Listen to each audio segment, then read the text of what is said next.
should calm down. And then I'm overthinking everything about you, and that we're good the way we are.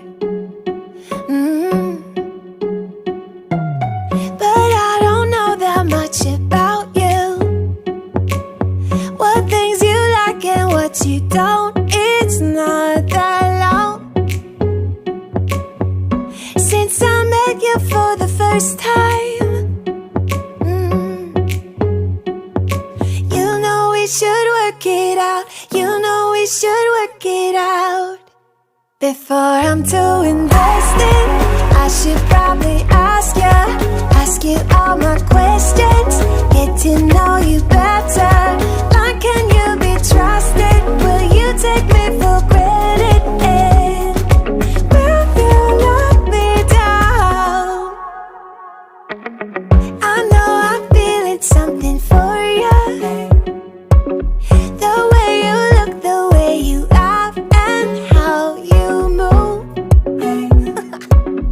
It kinda makes me go crazy.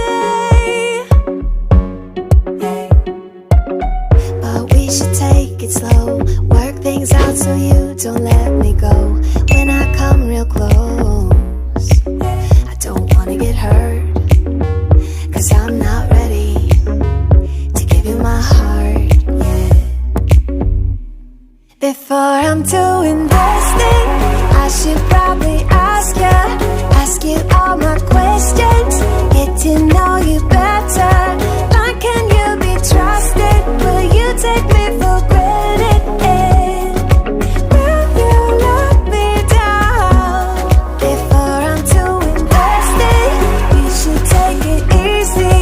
Maybe we could test this and work out our feelings. Baby, will I love you? Tell me, do you want me?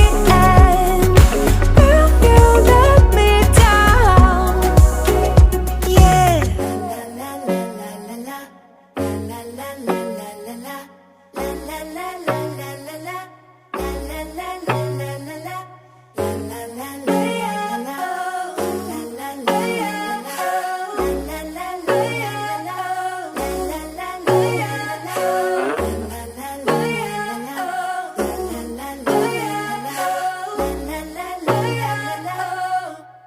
Before I'm too invested, I should probably ask you all my questions, get to know you better.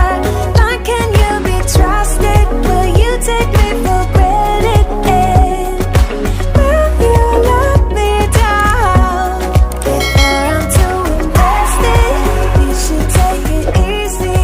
Maybe we could test this and work out our feelings.